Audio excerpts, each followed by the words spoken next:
Ploughshares' challenge is to take this topic, which can be somewhat intimidating and overwhelming, and make people, individuals, feel like they can actually do something about it. The fact of the matter is there are still many thousands of nuclear weapons, each of which has 100 times the power of what devastated Hiroshima or Nagasaki out there, and there are always problems of control, of accidents, of different things that could happen.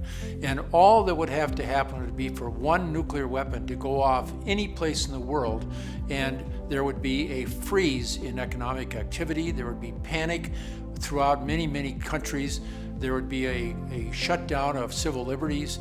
It would be a terrible thing. And when I think about the focus that Ploughshares brings to the issue of the elimination of nuclear weapons, I realize it's something that society has largely forgotten. When I was growing up, as a teenager in the mid-'80s, there were pop songs about the risks of nuclear weapons.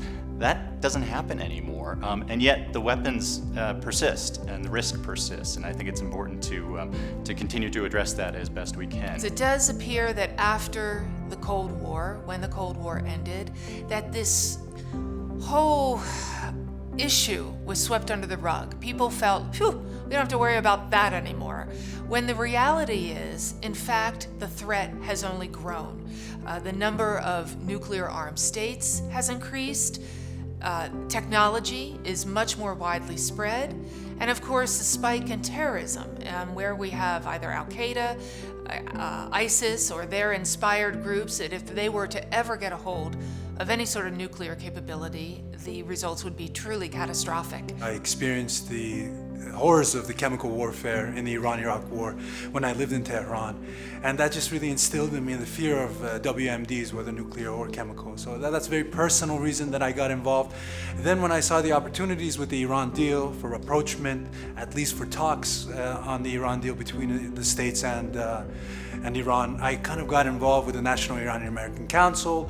They were linked to Ploughshares Fund, and then when I saw Ploughshares' extensive, kind of widespread plan, it seemed like the best plan and the best organization to promote the deal, to get the deal done, and hopefully to now safeguard it. So for me, it's personal when it comes with the Iran experience as a child, and here to see that this organization is the most capable. I'm a mom, I'm a member of my community, I'm a concerned citizen, and I want this problem solved.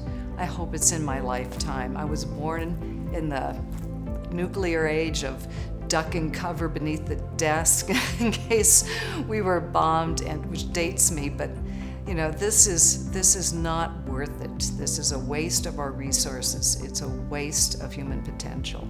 It has the ability to leverage its position to coordinate with many other like-minded groups and citizens to affect real change, to impact public opinion, to impact political leaders, to really change the direction of the country at an inflection point. And we saw that recently in the work that Ploughshares led to support the Iran deal, which will prevent Iran from obtaining or developing a nuclear weapon. And I think that Ploughshares really has an outsized ability to impact this debate and to make things happen. So I feel really good about supporting Ploughshares as a way to try to reduce this existential risk that we all still face.